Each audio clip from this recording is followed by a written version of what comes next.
January 4th, 2021. This is a special work session meeting of the Board of County Commissioners in Pitkin County. I'm Patty Clapper. I'm just opening the meeting. I have George Newman at home zooming in. I have staff, and I have Chairman Steve Child. I am going to turn this meeting over to Steve to run it from home. Go ahead, Steve. Thank you, and Happy New Year, everyone. Okay, thank you, Patty, and Happy New Year. We finally got rid of the year 2020, so one thing to celebrate. Hopefully 2021 will be much better than 2020.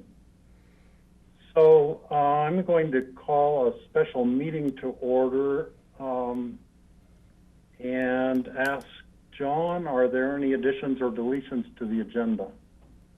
There are no additions or deletions to the agenda. Okay, and good morning. Great year. Hi, Greg. We just started, Greg. So we can take public comments now. If there are any members of the public who wish to make a public comment, you may do so right now. The phone number is on our agenda that's posted on the county website, and also is on the grassroots television screen, I believe. So we'll give a half a minute to see if anyone phones in.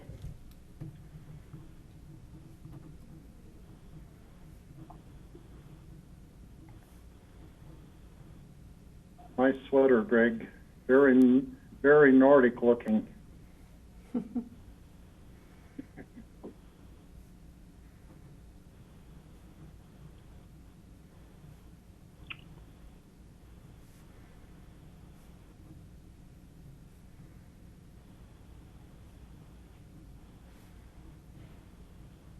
So I'm not seeing anybody phoning in, so I'm going to close the public comment period. And we will go to our one item that we need to deal with today, and that is an individual consideration item that's an emergency resolution with a confirmatory reading on January 27th, 2021. And this is a Black Hills Energy Gas Outage Emergency Declaration. And John Peacock, I'll hand it over to you. Yeah, thanks, Steve. And I think this will be fairly short. As the board is aware, in the evening of the 27th, we were notified that Black Hills Energy was going to need to shut down a large number of meters in the Aspen area due to a low pressure situation that was the result of vandalism to the system and to relight pilots. At that time, especially due to weather conditions and the logistics of getting Black Hills Energy staff and mutual aid in place, it was not immediately clear how long it would take to restore gas service to all of the meters. Under Colorado revised statute, as county manager, I'm able to declare an emergency in events where we think that a response may exceed our local capacity. In this case, we are particularly concerned about the housing, potential housing of folks this time of year, particularly with restrictions for congregate housing from COVID-19 and providing potentially for other needs. And we wanted to be sure that we were in line to receive state aid. And so we did declare, I declared an emergency on the 28th. Under Colorado revised statute, within 7 days, an emergency declaration needs to be approved by the governing board. At this time, we don't believe that we have any expenses or such that will be coming back our way that would require state or federal assistance. However, we felt that it was prudent to go ahead and ratify the emergency declaration in case there were any. It's good practice, frankly, to ratify these types of declarations in case there is any reimbursement sought through any of the responding entities. And so with that, you do have the declaration that was signed electronically by me. There was apparently one typo in there. I think there's an IC. Is it in the last whereas? It's in the Patty last, found yeah. it. Yeah, the last that. Just below, Yeah, just I above the think- declared, yeah. Last sentence in the. Yeah, I think instead of IC, it's supposed to be in Pickens County. So. Steve, I have a comment. Okay, Patty first, and then George. Yeah, John, as far as monetary issues, first of all, I want to thank all of the gas workers that came from all over, I believe, the western United States. There were people here from multiple states. They were working literally day and night, and the workers that I was able to talk to in my neighborhood always were on the upside. They were willing to help. They were doing whatever they could to respond as quickly as possible in adverse conditions and situations of trying to find meters and dig them out, and everybody stopping them, wondering what's happening next, when do I get heat, when do I don't have heat, blah, blah, blah. I just want to thank everyone really because I think I'm the only commissioner who was actually hit by this, and it was brutal. The inside of my little trailer was colder than it was outside. It was like living in a refrigerator, and trying to leave heaters on, you have to be in your home, you can't just leave them, but we managed. I'm still nursing one of my biggest house plants through, but I don't think we had any. I think everybody survived what was really, really a difficult situation, and what a way to end 2020. So I want to reach out and thank all of those, and I'm hoping that we're going to plan something a little more formal as far as thank yous. The other thing, I want to thank the first of all, the local first responders who helped with dispersing the heaters that the gas company brought up here. People are very, very grateful. They said it went really well. There were long lines, but people kept a happy note while they were waiting for those heaters, and I think it went really well. And then I know we had some other volunteers the second night at the fire station. I wish I could have been here to help out. I was actually down valley at my daughter's trying to manage both households and stay warm, but I think the community responded really well. But when it comes to reimbursements, restaurants for the most part were definitely closed one night. Some of them were closed two, because by the time they got heat back and gas back for cooking, it was too late to prep for the meals for that night. Is there any opportunity for any financial assistance to those businesses that were so greatly impacted on the busiest week of the year? Are there any opportunities, especially in light of an emergency declaration? Patty, we'll have to look at that. My immediate thought is that the losses don't amount to something that would be covered through FEMA, for example, or anything like that. It would be more likely a local response. Well, I'd just like to see if we can just see if there's any information. The restaurants actually, the ones that I heard from just were kind of going with the flow. I expected them, to be pushed right off the edge, but they were like, hey, this one's definitely out of our control. And a lot of them were canceling their busiest nights of the year for reservations. And in light of everything else that's hit them so hard since March, yeah, I think they were very excited to see 2020 go and 2021 come back in. But if we could just look into that, John, at some point to see if there's any opportunities. I think that would be great. And maybe work with the city, since most of the restaurants are actually in the city that got it, well, they're all in the city that got impacted. And we are going to be talking more along a COVID relief, but potential grant programs tomorrow during our COVID update. Okay, so, yeah, we can, just topped it off for them. But thank you, John. Okay, George? Oh, that was John answered that question. It was concerning some monies from FEMA. I have a couple of thoughts.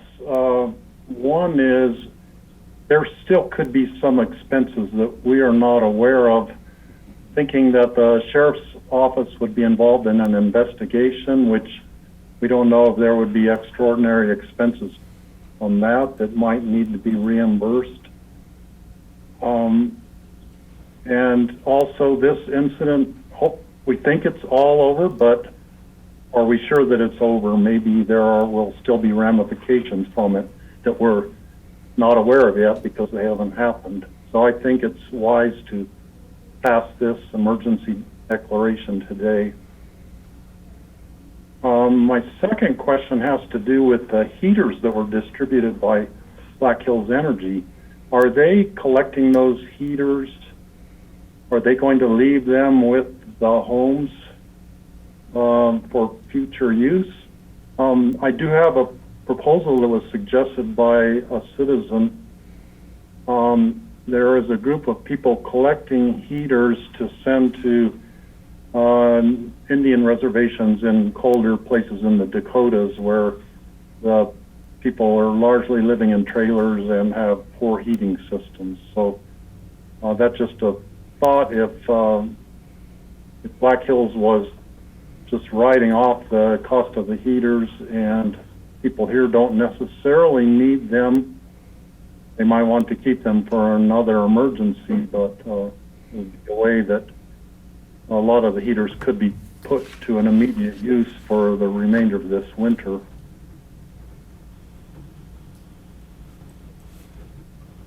So Steve, for the heaters that were distributed, Black Hills is not asking for those back. We have returned, I think last count was around 800 to 4,000 heaters so we did distribute about 3,200 heaters over the course of a couple days there. The heaters that weren't distributed are going back to Black Hills, but the ones that were distributed are being left with folks. And so if there is a program that's collecting those, they may want to solicit for them. Okay, then they'd have to do like a public campaign to just ask people to donate those ones to the cause for the Indian reservations. Okay. Any other questions from commissioners?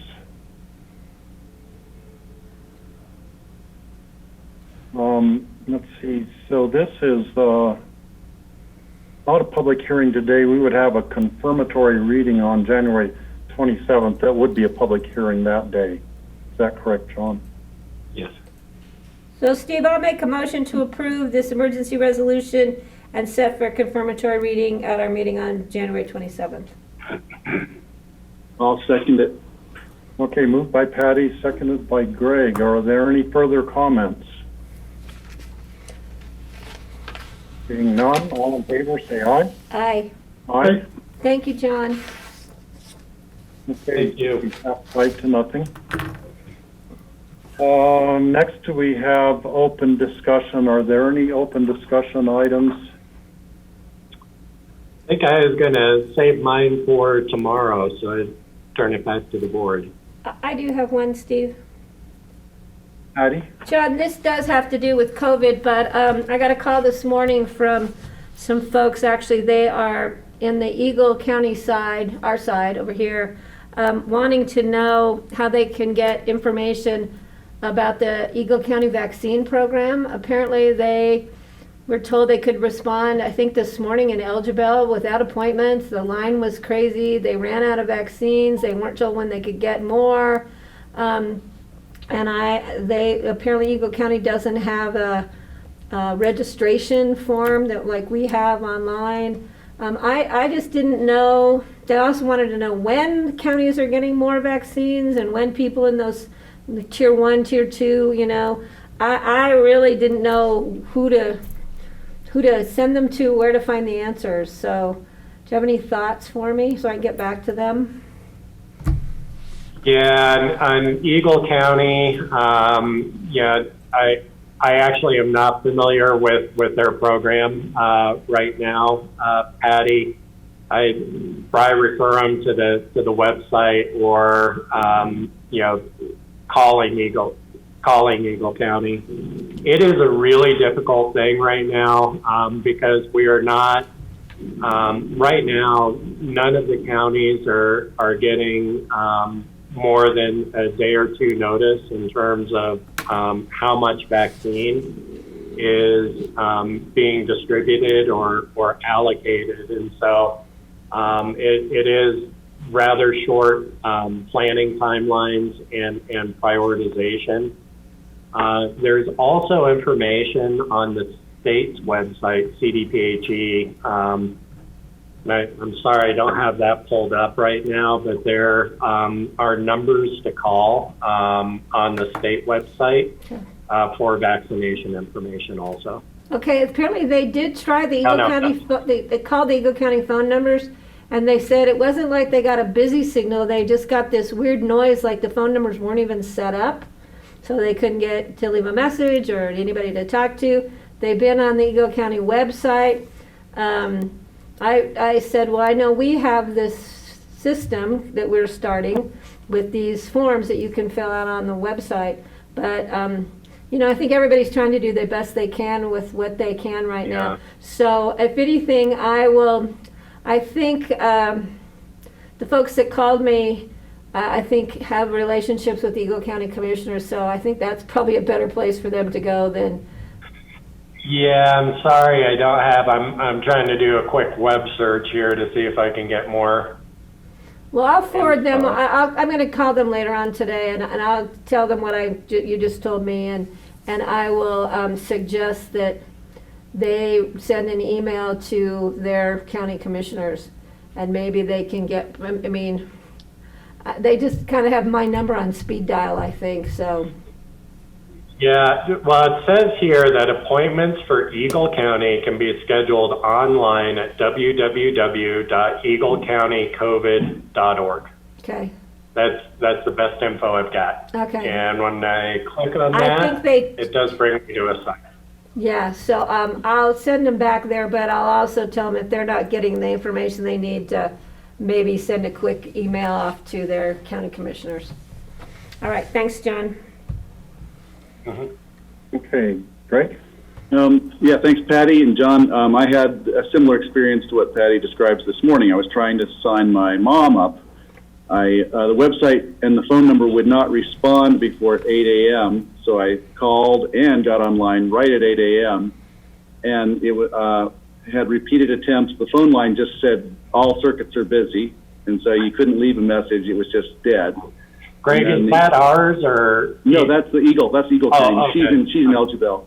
And so it's kind of a cautionary tale for us, maybe. They only had 96 places open. It was going to be from 1 to 4 p.m., for 24 per hour is what they were going to do for vaccinations.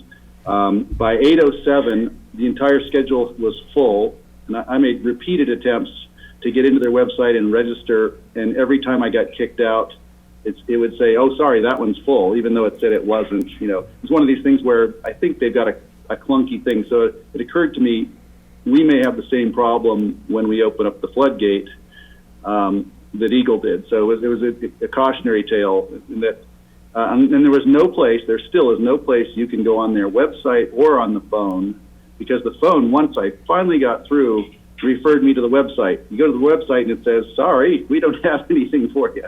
And that's it. There's no place to sign up. You can't leave your name, none of that. Yeah. And so I think hopefully when we do it, we'll be a little bit more responsive. So actually, after spending an hour trying to break into it, I'll have to start over again the next time they release some vaccination schedules. So Well, I think ours is already better than that. And just so the board knows, we do have a pre-registration form. All right, I'm just going to share my screen real quick, if that's okay. Oh, by the way, I just want to let you know also, Patty, that I did send a note to Kathy Chandler Henry Great. as well, so I know they're aware of it. Okay, thanks, Greg. I really appreciate that. I'll let Gail and Alan know. Yeah, so if you are seeing my screen, this is our vaccine landing page. We are still in our 1A getting ready to move to 1B. And so we've set up a pre-registration form where folks can pre-register and, we're capturing place of employment, and the different types of prioritization factors, so that we can start to build a list and prioritize for the 1B. We got, I think, 100 more doses. So this is, we think the doses are going to start coming more quickly, and we're going to, as we move on.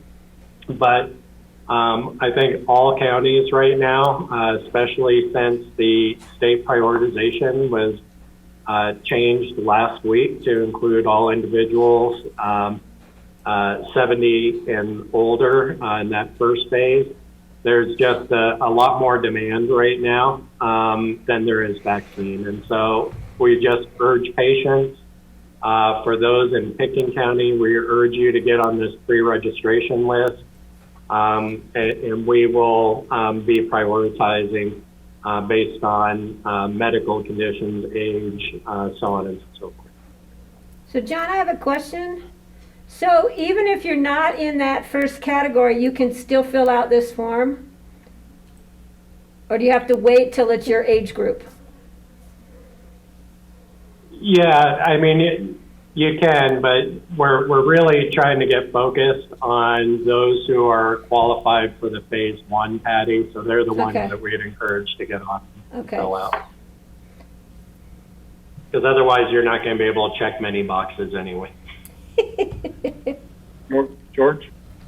Yeah, John, or do we know, are we just utilizing one of the pharmaceutical companies on this? And then, because the second vaccinations, they vary in terms of length of time when you need them. And I'm assuming that even people who are going to be able to get vaccinated now, hopefully then that same company will be providing vaccinations for the follow-up and be able to fulfill those needs? Yeah, so right now, George, we're working through the hospital and community health services, and the state has put out requests now for pharmacies and such to sign up. And so I know we've been talking to some of our local pharmacies to sign up as providers for future distribution. Right now, we are using both the Pfizer and the Moderna vaccines, depending on what's getting distributed. And of course, then the follow-up will have to be with those same vaccines. And so far, the vaccinations have been provided through either AVH or Community Health Services, and they will be starting their second round, I believe, this week. Their first doses of second round of the virus. But for future phases, as more vaccine becomes available, the state is really looking to expand the providers who are able to give those shots, so you can get them out more quickly. Yeah, that will be a challenge to make sure, as you said, that for the second dosage, that not only are they timely, but they'll have the same vaccination. Yeah. Kelly? Hi, first off, sorry I was late. This didn't appear on my calendar, and I'm starting the year unorganized, so my apologies to the board. My question, I guess, John, is so if folks who are qualified for phase 1B reaching out to their medical providers, are the medical providers directing them to this form? I don't want people to fall through the cracks. That I cannot answer, but I will talk to the team to see what outreach. We've certainly been trying to get out in the press and provide information on our website. For anyone that is watching and you have questions about this, please go to www.pickenscounty.com and click on the COVID-19 button that appears prominently once you get there, and you can follow that to vaccines and such. But I will see what outreach we're doing there, and of course I can't answer what the providers themselves are doing.